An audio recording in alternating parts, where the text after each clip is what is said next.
Yo, what up everybody, it's DL Stewart, and today is another Metagore Monday. Now, October would have to be like one of my favorite months, just because Halloween and all the dark horror type elements that kind of go along with it, which I really enjoy. So for the month of October, I'm not giving y'all one Metagore Monday. I'm not even going to give y'all two Metagore Mondays. I'm going to give y'all 3. And it's not because October or anything, but the reason why that I will be doing 3 Metagore Mondays this month is because this topic, which you look at the title, which is the different fantasy wildlife that's in my world that I've created, there are a lot. I just sat down a few minutes ago and actually counted up how much, because I've been telling people like maybe 40, you know, something like that. There are 62 at the moment. So instead of doing all 62 in one video, I'm going to break it down into 3 videos. I'm going to do 21 today, 21 next week, and then 20 the week after that. So, you know, it'll be kind of all broken down. I'm going to do it in alphabetical order like I did the races.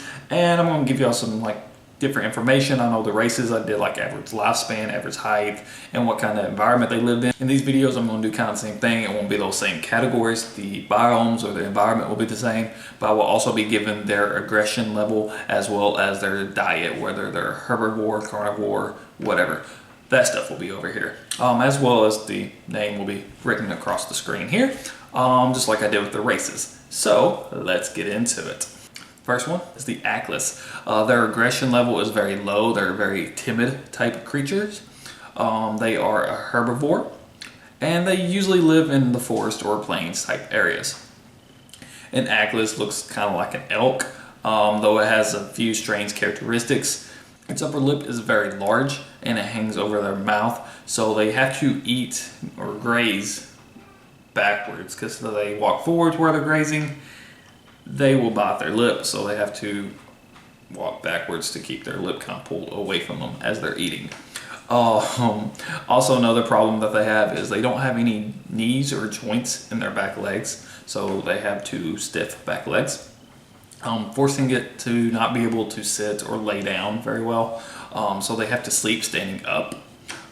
They usually like prop up against a tree or, you know, nothing, I guess. So just standing there. It reminds me when I was younger, you know, cow tipping and stuff, you know, cows falling asleep while standing up and trying to push them over.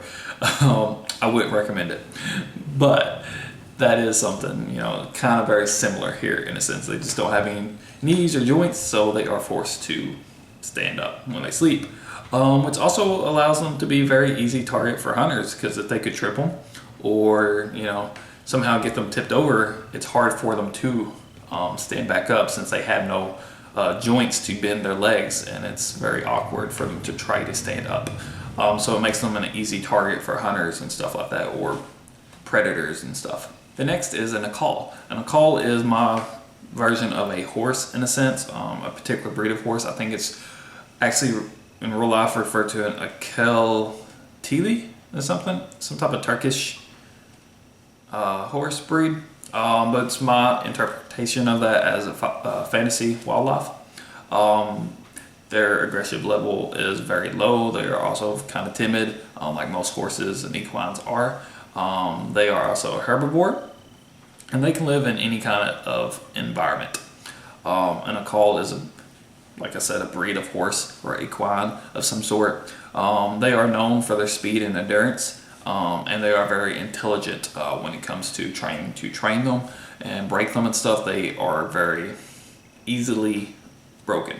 Their coats are very shiny and kind of have a metallic sheen to it, and they are usually a golden color, even though they also can have like a bay color coat or fur, black, chestnuts, or even gray, but they still typically have that metallic sheen to them, and for the most part they are golden toned.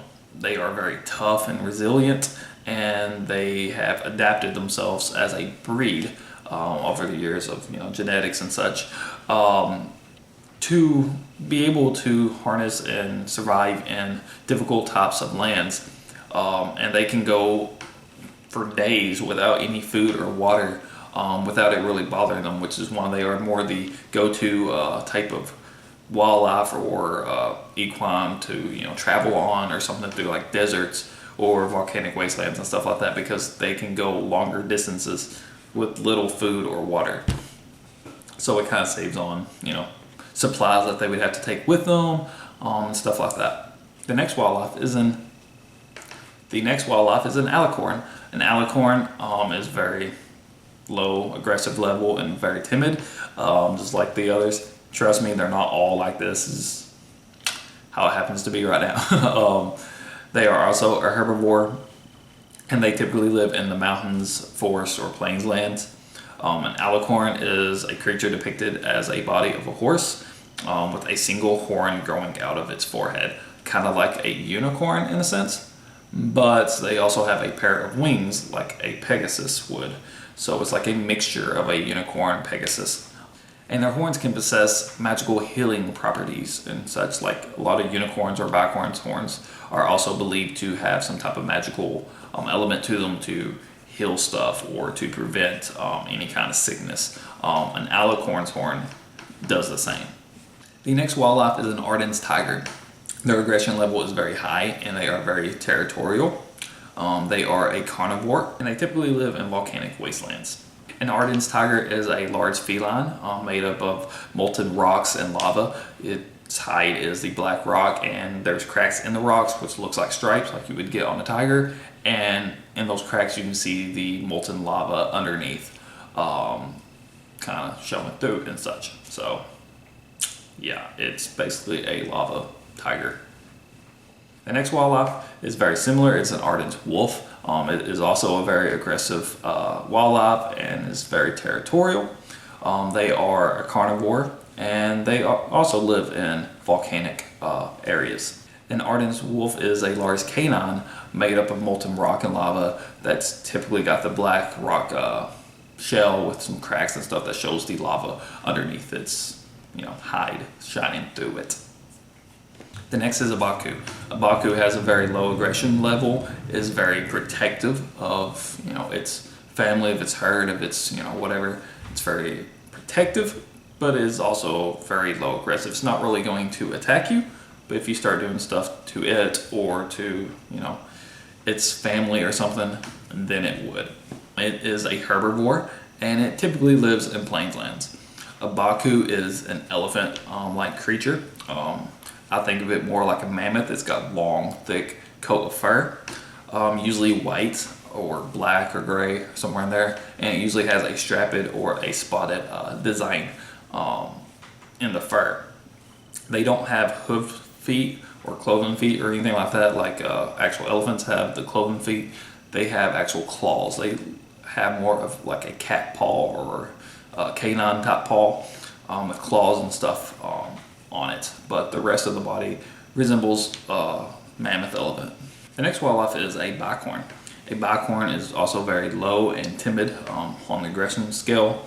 It is a herbivore and it typically lives in forests and plains lands. A Backhorn strongly resembles more of like an antelope or a gazelle. It's kind of got the equine type body, but it's a lot smaller built than like a stag or a horse. So it's more of a very thin, got the elongated horns and such. They have two horns, Backhorn, and they usually have a dark coat of fur and a long boar-like tail. And similar to the alicorn and the unicorn, their horns also possess a magical element to them.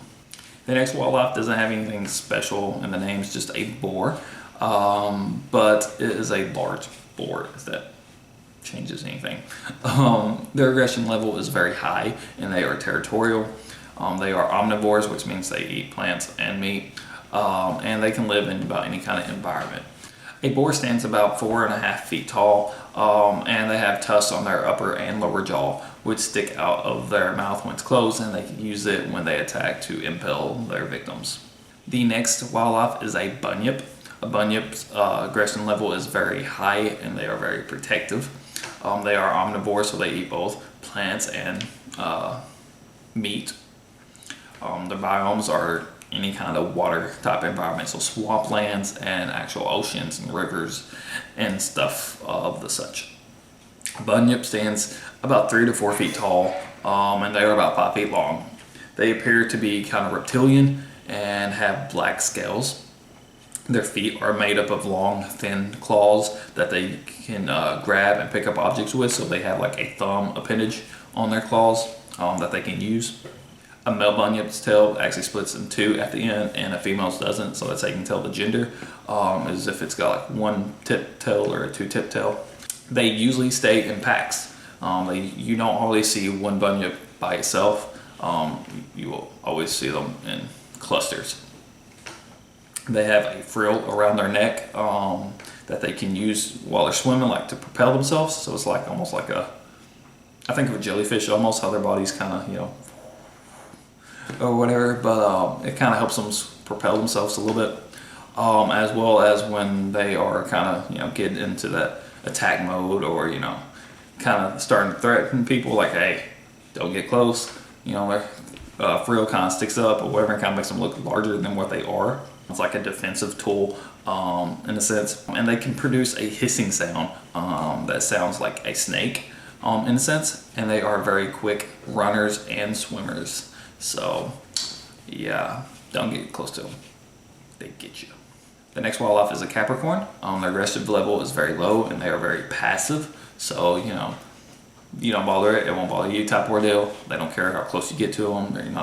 They're not timid like horses and equines usually are.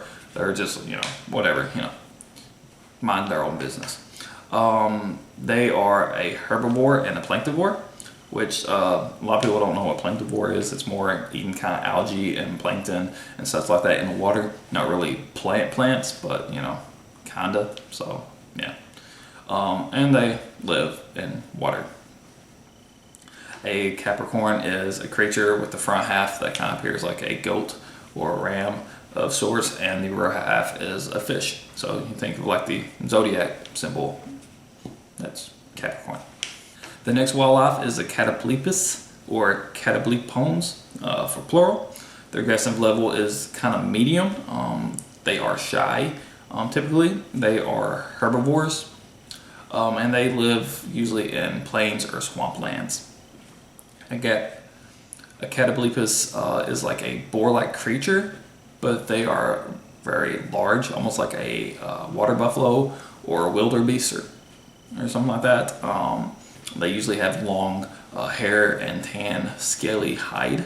It has a long, thick neck, leading to an extremely large head, which is very difficult for it to kind of lift up too much. So its head is usually kind of resting almost on the ground. So it almost looks like it's always grazing in a sense. But they are very big and built and strong as a body, and they are used typically as like cattle or steer would be to use for plowing land and stuff like that, or to pull wagons and stuff. They are very built and can pull a lot of weight. Just their necks are just very long and thick, and it's hard to keep their head off the ground. So their neck's not very strong, but the rest of their body is. The next wildlife is a Cerest or Cerestes. I've heard it pronounced both ways. It's a very high aggressive level, and it's more of a predator type. It doesn't have to have a reason to attack you or anything. It's just, it's mindset. You are its victim at all times. It is a carnivore, and they typically live in deserts. A Cerestes is a large sand-colored serpent with two horns above its eyes. They're very small, little pointed horns, but their horns can pick up heat radiation up to about 20 feet away, and they usually lie up underneath the sand in the desert with their horns kind of sticking out, and they kind of slither like that, so all you see is the little horns if you're really paying attention, but they are about the same color as the sand, so it's very hard for you to see them underneath them. And they usually lie waiting or seeking out their victims until they're close enough to strike at them and such. So they are a real threat when you're out in the deserts. The next wildlife is a Cervus. A Cervus is very low on the aggression scale and very timid. It's another type of equine. It's a herbivore, and it typically lives in forest and plains areas. Cervus is a stag-like creature with a multitude of horns. In their old myths and such, they refer to as like an equine that has 1,000 horns. They don't have 1,000, but it's more like what we think of as a deer with like a large rack of horns. It's got a lot of points, so therefore they refer to it as a lot of horns. But it's just like regular antlers in a sense. Their snout is more muzzled and canine-like. Even though they're herbivores, they still have the more canine teeth. They do have a few molars and stuff for them to bite it, but they also use their canines as way to chip away bark, and they do eat bark and such like that as well. And they have 4 eyes, so they have 2 on this side and 2 right here, kind of sitting like that almost. Not really on top of each other, not really side by side, but like an angle, especially with their elongated face and such. So, yeah. The next wildlife is a Chimera. They are very high on the aggression scale, and they are more the predator type. They don't really have to have a reason to attack you. They just attack you. They are an omnivore, so they eat both plants and meats. They typically live in the mountains, on snowy kind of regions, or they live in forests. A Chimera is a large feline-like creature that bears 2 heads. One is more of a lion, and one is more of a ram. And it has a long, scaly tail with a serpent head at the end, and they are able to breathe fire. The snake tail is actually able to spit more like a venom, while the lion head is more capable of spitting fire, and then the ram head is just a ram head. So, yeah. The next wildlife is a cottle. A cottle is medium on the aggression scale. They are very protective. They are an omnivore. They usually live in like more of a forest type swamp like area where there's a lot of trees and confined spaces. A cottle is a winged serpent covered with feathers. They grow to fit their surroundings, which is why they typically live in forests and swamps, because there's more confined spaces. You know, they don't grow as big there. It's easier for them to get around and stuff like that. They enjoy more compact areas, but they are capable of growing up to 45 feet long if they are in a big enough environment to support that. They lack any appendages, so they have no arms or any kind of legs or anything like that. It's just a serpent body and their wings. Their wings are like the only appendages that they would have. So like a snake, they kill the predators typically by strangulation and stuff, but they also are capable of breathing fire. So, you know, they can roast their food before they eat them.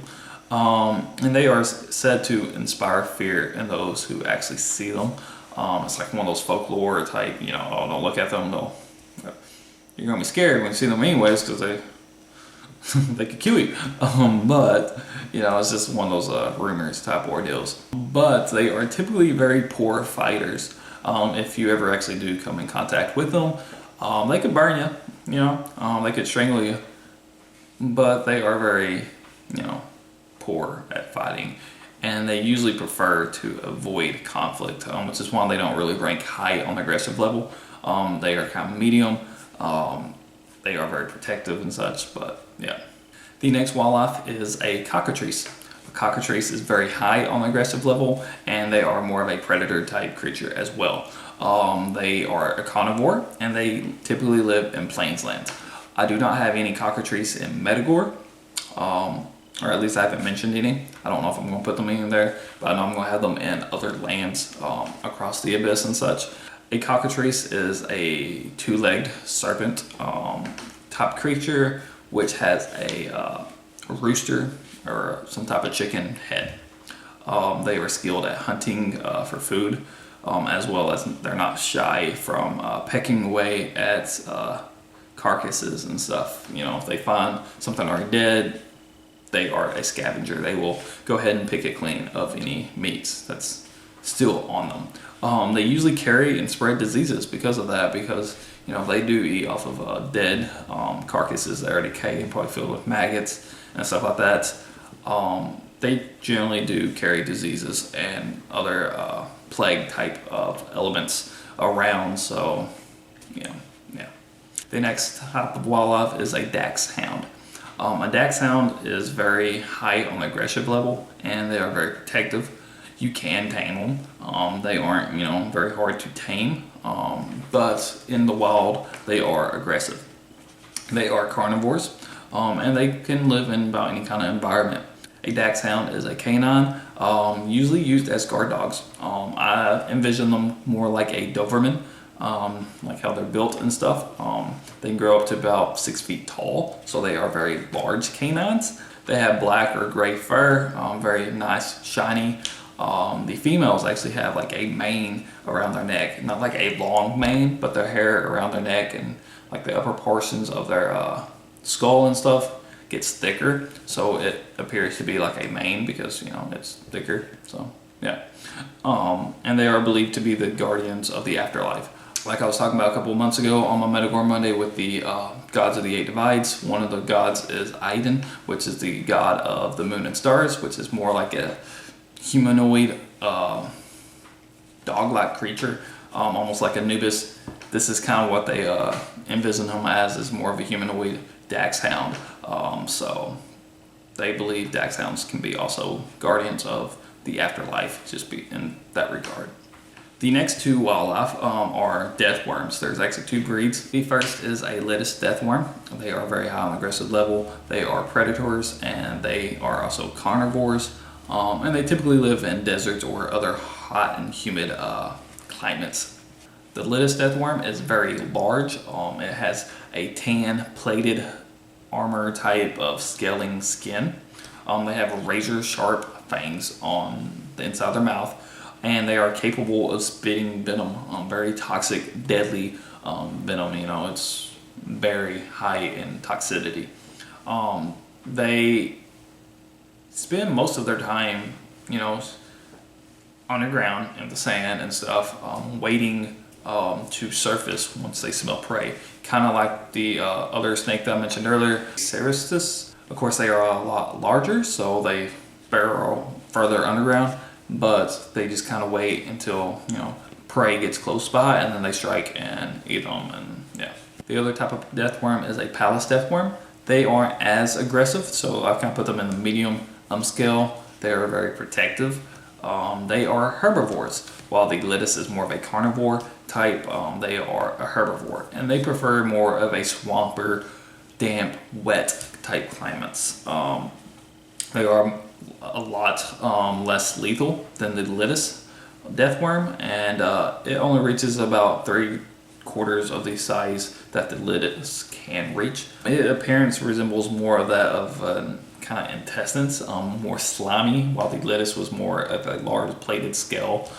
This is very slimy and moist and slick, and they usually have visible veins kind of growing through them that you can see, and they are typically more of a reddish brown color, and they have large rounded teeth in their mouth instead of actual fangs or, you know, large canine type teeth. They have more rounded, dull type teeth that they use to break away the dirt and stuff, and that's what they actually eat. They don't really eat much of the plants, even though I classify them as a herbivore. They eat more dirt. They do eat some plants and roots and stuff, but that's about it. So yeah. The next wildlife is a direwolf. A direwolf is very high on aggression level, and they are very territorial. They are carnivores, and they typically live in forests or like snowy mountain type of environments. A direwolf is a large wolf, a form of canine that roams around the mountains or the woods or something like that, hunting and devouring its prey, you know, whatever it wants. It doesn't really have a particular type. You know, a lot of creatures would prefer, you know, certain other type of creatures over something or whatever. Whatever, it doesn't matter. It doesn't even really care if it's bigger than them. They will attack it. So yeah. And then the last wildlife I'm going to talk about today is the dragon. Dragon is very high on the aggressive level, and they are predators. They are carnivores, and they can live in any kind of biome. I have 2 dragons that live at all times in the world. One's Libris and the other one is Tiamis, and that's not only two that's ever existed, but there's only two at a time. That's the two you see in the battle for Metagore. So that's the two I'm going to mention. Libris lives in more of a volcanic wasteland. Tiamat lives in the snowy mountains. So two totally different type of climates. The climate is actually more based on the actual dragon themselves. Typically a very large reptilian creature with legs. It doesn't have to have 4 legs. It could just have 2, but it does always have at least 2 legs, 2 or 4. It just depends on the dragon again. So Libris has 4 legs. Tiamat is more like a wyvern type of dragon, which I don't really have wyverns in my story. I refer to her kind of like a wyvern because she only has the 2 legs, and then her front legs are her wings, and she's kind of got the claws attached to them. But I don't have a separate race for wyverns. It's still a dragon, so yeah. They are also described a large variety of different colors, again depending on the dragon. Libris is a very dark red, almost black. Tiamat is a very light blue, almost white color. So it just depends on the dragon what color they are. And they usually have some type of element represented by them. Libris is more of a fire dragon. Tiamat is an ice dragon. Libris can breathe fire. Tiamat can breathe like burning ice and such like that. And wherever she goes, there is a presence of icy chillness or whatever around her. And like I said, there are only 2 dragons ever alive at one point in time. One's always a male, one's always a female. They are born as emojis, which I will get into a later wildlife video, just not today. They grow up as emojis, and once one of the 2 dragons dies, that emoji becomes a dragon, and will take whatever gender role that the dragon that died is. So there's always 1 male and 1 female. That makes sense. So yeah, that's the first part of this 3-part Metagore Monday series about my wildlife, all the way from the Achlis all the way to the dragon. So yeah, if y'all like any of those, let me know which ones y'all liked about that. Which ones y'all more interested in seeing, ones y'all might want more in fantasy books and stuff, or movies, whatever. If you would just like to see more of a certain type of wildlife, as well as, I know I haven't got through all of them yet, but if you have a wildlife that I didn't mention, whether I might mention that later or I just haven't put it in my story that y'all think would be cool for me to put in my story, or one that y'all just like in general, go ahead and comment that down below and all that, and let me know what y'all are into. And I might consider it, because I have a lot of lands and I need to populate them, and I don't want the same wildlife in all of them. There are some wildlife that will be in all of them, but a diversity of wildlife in a diverse world. So yeah. But besides that, I have a list of other author tubers, what we call it as the author tube tribe, as well as maybe a couple other people that haven't been officially abducted into it. Yeah, whatever. Links down below, you can go check them out and this and that, as well as I have a schedule for live write-ins that happen during the week. If y'all ever want to participate in that, those links are down below, and the schedule's down below, as well as you can buy my book, The Battle for Metagore, up on Amazon, Barnes & Noble, Books Depository, a bunch of other places. All those links are down below, so you go check that out. Also have a newsletter, a website. I have a bunch of other stuff as well, and my wife is calling me, so hold up. So my wife just called, and she got off work about an hour early today, so I gotta go get her. But I'm just kind of closing this up. As I was saying, I got a list of other author tubers, links down below. You can go check them out, subscribe to them, do what you got to do and all that fun jazz. And a write-in schedule. If y'all ever want to participate in those, if you want to be on camera, if you just want to be in the comments, whatever, you can go check all that stuff out there. And it looks like it's about to start raining, or it is raining. Yeah. So if y'all hear that little tapping noise, whatever, it's the rain. Anyways, you can go follow me on social media. I got Facebook, Twitter, Instagram, Pinterest, YouTube. I got a Patreon account. Y'all can go support me on there for as little as $1 a month. Like, come on, whatever. Yeah, I got all kinds of good jazz. I got a website. I got a newsletter that comes out on the 21st of each month. I have a blog that I really don't know what the fuck I'm supposed to do on there. And now it's really starting to rain. Boom, boom, boom. Yeah, here we go. Fun times, fun times. And let's see here. What else do I got?